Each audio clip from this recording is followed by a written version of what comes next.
Hi, I'm Josh, and on today's video, I'm going to be giving you the self-aware reader book tag.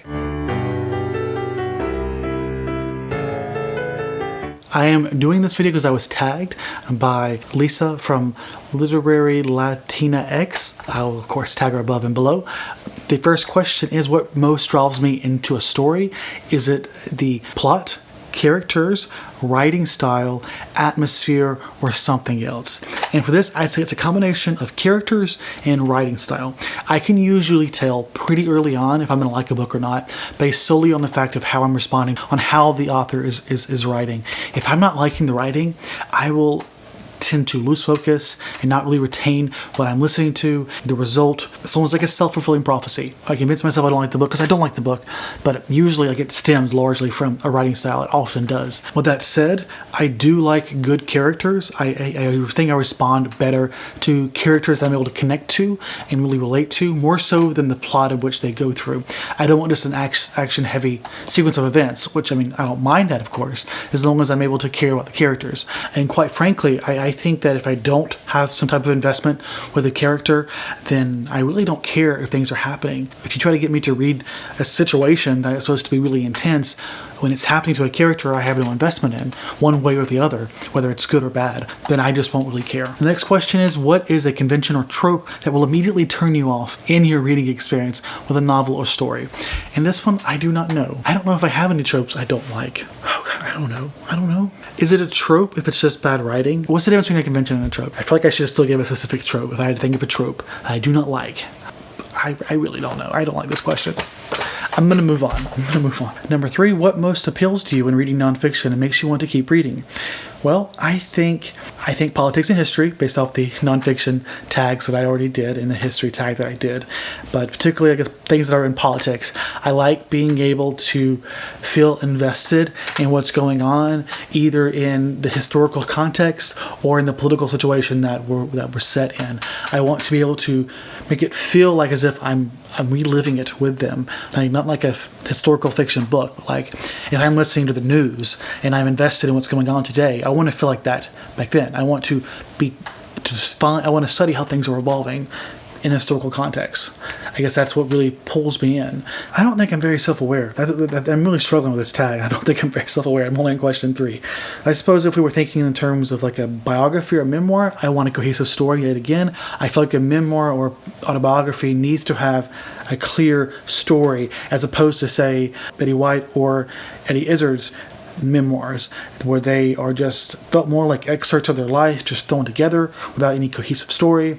And if it's science, then I still want the story, because I feel like that's important when you're communicating science. There's a certain way you can go about helping people understand it, which first means getting them to care about it, helping them understand, well, why we still have a problem that needs to be answered, and then helping them understand what the answer is. Like that too, like there's a certain approach to communicating science, and I feel like if that's there, I'm more likely to follow along. And those are really all the nonfiction genres that I tend to delve into.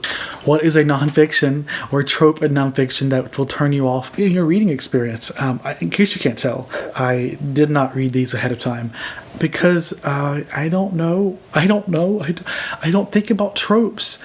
Are there tropes in nonfiction? I can barely think of tropes in fiction. I don't know. I don't know if I want to do this tag anymore.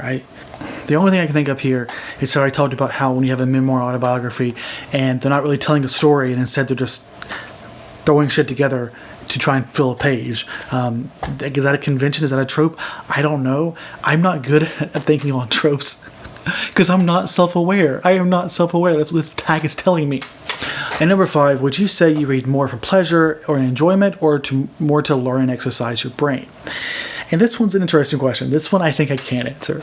And obviously the answer is a bit of both. But even when I read to learn, I still expect to get some enjoyment out of the process. Even if what I'm learning is dark or is depressing, I want to feel something. And to me, that process of being made to feel what I'm reading is a type of enjoyment. But if I had to split it, I would then say probably 60-40, 60 being enjoyment, 40% being to stimulate my brain. Okay. Number 6, which books are you more likely to rate highly and enjoy more overall? Brain candy, pleasure/enjoyment, or brain protein learning exercise types books? This one's a really good question. I don't know. I want to be able to say, oh, obviously it's the brain ones. But what I'm trying to say is that clearly I'm biased. I want to believe that I'm going to respond more to brainy books. So keep that in mind as I answer this. But I think it's a bit of both still, but more brainy. Because when I think about books that are really good, like that are really fun, like say Dark Matter, it's such a fun book. And in a lot of ways it makes me, it gets to sort of use some of my favorite ideas in science. But it never really breaks the mold to really tackle some big questions or tackle some big situations, like emotionally or so societally, and it doesn't make me feel in the same way that, as I say, some of the more literary works, like say The Road, which is behind me, or even Never Let Me Go by Kazuo Ishiguro.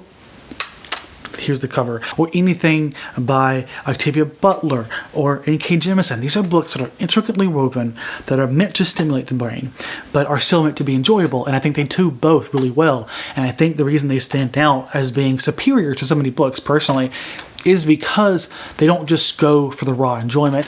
They're trying to add a level of complexity there to help the reader or force the reader to think about what they're reading. The same can be said about Stephen Graham Jones. His books, I think I may have only rated one of his books 5 stars, if that. And yet, he still stands out as a favorite in horror because of how he sort of circumvents a lot of the traditional approaches in horror. So I guess that goes back to tropes. Maybe there are tropes I don't like. I don't know. I like weirdness. So I guess the trope of a consistent story that makes sense. Is that a trope? To go back to the other answer. I like stories that get weird and don't always make sense. So whatever trope that is, that's what I like. But going back to this, brain candy. So I would say it would be books that are intended to both enjoy and educate. Not books that are just meant to educate for the most part. Even my favorite books that I read to educate myself, I don't know if I would still, if I had to choose between them in a life or death situation and like say Octavia Butler, I don't know if I would choose them as opposed to this because, just because, I don't know, it's just how I feel. I'm aware of that feeling, not of why I feel that. So again, not very self-aware. Number 7, do you have a sense early on whether or not a book that you're reading will be a 5-star read or a book you're really going to like? Has a book ever surprised you in this regard? And now this, I think, more goes in the opposite direction. Like I said before, if I'm not going to like a book, I can usually tell very early on. And you'd think I would DNF more books because of that, but I have so many doubts of myself and my ability to understand things that I hope and I push through, and it's not always worth it. But I would say usually I can tell if I'm not going to like a book. And I suppose there are some situations where I'm not liking a book and then I do end up liking it, like the 5th Season I didn't like at first, but then I reread it and I loved it. The same with one of Octavia Butler's books. That was more just because it was just so dense that I had trouble following along the first time around. As far as reading a book all the way through, right now I'm reading A Way of Kings, and this first section I have so many emotions because I'm really struggling to follow along, but I think I might be getting my footing, and once I do that I could really see it pushing the bar up much higher towards that 5-star mark. I can usually tell early on that book might be a favorite. I mean, I read The Fabric of the Cosmos by Brian Greene, and I did not expect that to be a favorite when I first picked it up. But then I started it, I very quickly recognized that this was the perfect book for me. And in that sense, like, oftentimes I can recognize where my rating is probably going to land pretty early on. I guess the answer is I do usually know what to expect. Number 8, considering books that you have rated 5 stars in the past, or if you don't rate them, then books you have really loved, do you think you would feel the same way about them now? Why or why not? This is a great question. Such a great question. No, I mean, it depends. I mentioned already the 5th Season, and it was Parable of the Sower by Octavia Butler that I really struggled with the first time. And those were like 3 stars to 5-star material right there. I have like a list of 10 favorite books of all time on my Goodreads, and I've really wanted to reread all those books so I can test that. And I do not know if they're going to stand up. Like, I have King on there, I have Anne Rice on there, and I have Harry Potter on there. Honestly, I feel like it's time for me to reshape that, but I really want to sit down and ask myself, are these new books that I want to replace there, are they really, really superior? And it's hard to say that if I haven't reread it anytime soon. I reread Mitch Albom's Choose It Mori. That book used to be so amazing in my mind. One of the few books that stood out in high school. And now it's just like a Hallmark piece of shit. I mean, that's a bit of extreme, but it was very much a disappointment. So I can definitely see how things have changed. What I do find is there's a book that I give a lower rating because I struggle with it. I do find that I usually will rate it more the second time I read through it. And that's true for any type of book that I struggle with, just because of it's dense. Like I consider Toni Morrison sort of in that realm, where I think I'm gonna have to read her books twice if I really want to appreciate them. And then finally, number 9, tag some people. And I'm not sure if y'all have done this, so I do want to tag Hannah from Hannah's Books, Gunpowder Fiction and Plot, and I'll leave it to those two. I feel like those two often love doing tags, or those two channels rather. They love doing tags, and they always give very thought-provoking answers. So definitely check out both of their channels. And again, if y'all have already done those tags, just link them below. I may have actually watched them and just forgotten, but thank you all for watching. And if you like this video, this mess of a video, I'm at least aware of that, please hit like. It really helps my channel. And if you're new here and you haven't subscribed, please consider subscribing. But again, thanks for watching. And if I guilted you into subscribing, thank you very much. Have a great day. Goodbye.